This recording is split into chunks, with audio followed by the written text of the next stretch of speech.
જય શ્રી રામ, જય શ્રી કૃષ્ણ, જય સુરપુરા દાદા મિત્રો. કેમ છો બધા મજામાં? હું છું ભાવેશ પરમાર. આજે તમારા માટે એક સરસ મજાનો વિડીયો લઈને આવી ચૂક્યો છું, જે છે સુરપુરા ધામ ભોળાદ શ્રી દાનભા બાપુનું પ્રવચન. મિત્રો, આપણે બધા સાથે મળીને શ્રી દાનભા બાપુનું પ્રવચન સાંભળવાનું છે અને તેમાંથી આપણે થોડું ઘણું જીવનમાં ઉતારશું તો આપણા જીવનને સારું એવું માર્ગદર્શન મળે છે મિત્રો.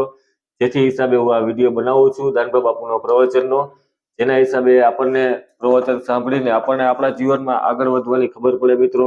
શું કરવું શું ન કરવું, એવું સરસ મજાનું પ્રવચન દાનભા બાપુ આપે છે. તો ચાલો આપણે બધા સાથે મળીને દાનભા બાપુનું પ્રવચન સાંભળીએ મિત્રો.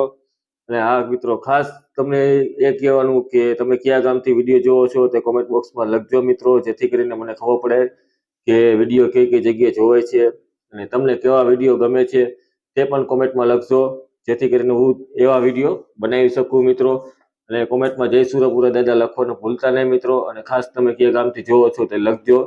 અને ઘણા સારા મિત્રો એવા છે જે વિડીયો જોવે છે પણ ચેનલને સબસ્ક્રાઇબ કરતા નથી મિત્રો.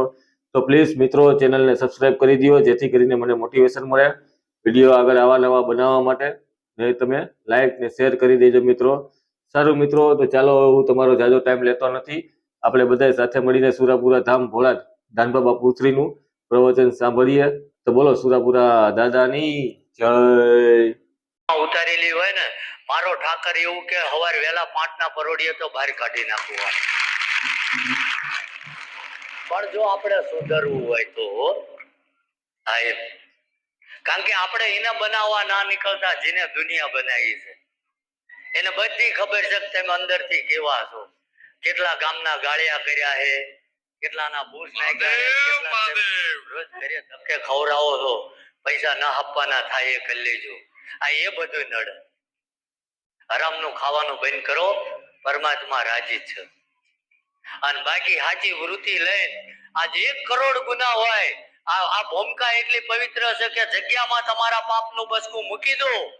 અને જો મેં સાચું એનું સ્મરણ કર્યું હોય છે, રાત દાડો એનું ભજન કર્યું હોય છે, તો આજ લગીન તમને કોઈ કહેવા વાળો મળે કે ના મળે, મને કોઈ સુખના વાર્તા નથી, કોઈ દુઃખનો મને ગમ નથી. પણ હું પરમાત્માને એક જ કહું છું, તું જે મને મળ્યો ને એ મારો ગર્વ છે. અને એમાં મારી પોતાની જાત ઘસી નાખી છે. જો કદાચ તમારા કિસ્મતમાં ના હોય અને મારી જોડીમાં તપ ભેગું થયું, મારા ઠાકરને કહું છું તમારા ભાગમાં ના હોય, તમને આપી દેજો. પણ એને લઈ જવાને લાયક હોય તો સમજાય હે ને. કારણ કે સાધુ આપણે ગુરુ મહારાજ પાસે જતા હોય ને, જોજો બધાના ગુરુ હોય, કોઈક મંદિરે બંધાયેલા હોય, પણ આપણને એ એટલો જ ઉપદેશ આપે કે ભાઈ ધીરજ રાખો, ભગવાન બધું સારું કરશે. ક્યાં છે? અને કાં તો છેલ્લે કોઈ માતાજીનો કે ઈષ્ટદેવનો મંત્ર આપે કે રોજ તું આટલું કરજે, તારી વેળા વળશે. ક્યાં ને ચમ એ આપણો ગુરુ ખોટો હે? પણ એ એવું કે આપણે સંસારમાં આયા ને, આપણે બધા ઋણાના બંધન ભોગવીએ છીએ ભાઈ. એમાં ક્યાંય ડિસ્કાઉન્ટ ના હોય ને આપણે રોજ હડિયું કાઢીને નીકળી જઈએ, આજ આય જોવરાવાન કાં જોવરાવાન. કોઈ કર્મમાં ભાગ ન કરાવતું એટલું લખી લેજો. કર્મમાં ભાગ કરવો હોય ને તો હારા કર્મ કરવા પડે, તો પરમાત્મા ભાગ કરે, નકર નહીં. આજ બેહીને મોટી મોટી વાતો કરીને કાલ જઈને ગામમાં ભૂખના ગાળિયા જ કરવા હે, ગલ્લે બેઠા બેઠા વાતો કરે. હા મારા ભાઈ, હું તારી જ રાહ જોતો હતો. મફતનો મસાલો ખાવો તો એટલે નકર તું તારા બાપાની રાહ જોવે એવો નથી. એટલે જે કઈ બધાને મન મળવાનું હોય, બધાને એવું હોય બાપુને જોઈ લો, પણ એટલે જ કોઈ હું ફેસિલિટી ભોગવતો ન, તમારી સામે જ રખડું છું, જેવો એવો હાથ છું કે બધા ક્યાંક ને ક્યાંક થી મન જોઈ શકું. બીજું કે દરેકને મારી પાસે કદાચ બુકિંગ નથી તો કોઈનો ધક્કો ના પડે. તો આ જે કહું છું ને એ ગુરુ મંત્ર છે. અને આટલું જીવતરમાં ઉતારી લેશો ને, જો 21મી દાડો થાય મારો ઠાકર રાતના 12ના ટકોરે હાકળ ના ખવડાવવા તો મારી નીની ઓળખાણ નકામી પડી જાય. કારણ કે હું મારા માટે માંગતો હોય, ભગવાન ના આપે. હું માણસ છું, દિવસ દરમિયાન 12 કલાક નોકરી કરું છું, રાતે જાગીને આવીને તમારી સેવામાં લાગુ. કદાચ તમારી ભાગમાં ના હોય ને તો મારા ભગવાન આમ બાજીને કહું કે હું તો સ્વાર્થી નથી ને, હું તારું ભજન કરું છું. કદાચ મારું 100 ગ્રામ ભેગું થયું ને એ આમાં 5 જણને વેચી નાખીને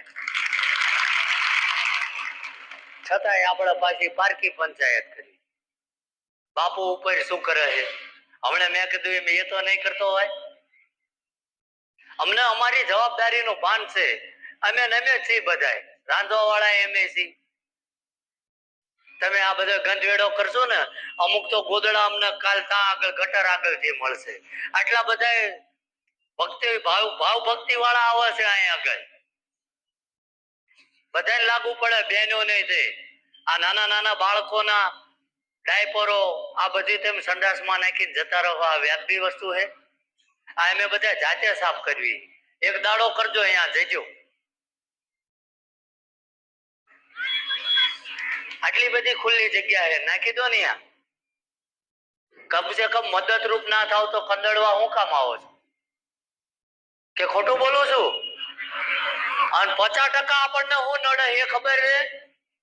50% નડતર બોલો, અહીં બેઠા બેઠા ઓછું કરી દો. મંજૂર છે એ રસ્તે હાલવાની? ખાધું નથી એલ્યા તો વાગે ના તો બોલો. 50% નડતર અહીં જતું રહે. કાઢવું છે બોલો, વગર જોવરાય. તો મિત્રો, આજના વિડીયોમાં ખાલી આટલું જ હતું. આશા છે તમે દાનબા બાપુનું પ્રવચન સાંભળ્યું હશે અને એ કહ્યા પ્રમાણે તમારા જીવનમાં થોડું ઘણું તમે ઉમેરો કરશો. એવી રીતે જીવન જીવવાનું ટ્રાય કરશો મિત્રો. બહુ સારું એવું દાનબા બાપુ પ્રવચન આપે છે. સારું મિત્રો, તો હવે હું તમારાથી રજા લઉં છું. વિડીયોમાં આજે આટલું જ હતું. મળીશું પાછા હવે એક નવા સારા વિડીયોમાં. ત્યાં લગી તમે મને રજા આપો અને કોમેન્ટ બોક્સમાં જય સુરાપુરા દાદા લખવાનું ભૂલતા નહીં મિત્રો. અને વિડીયો કેવો લાગે છે તે પણ સાથે જરૂર ને જરૂર ચોક્કસ લખજો મિત્રો. સારું મિત્રો, બોલો સુરાપુરા દાદાની જય.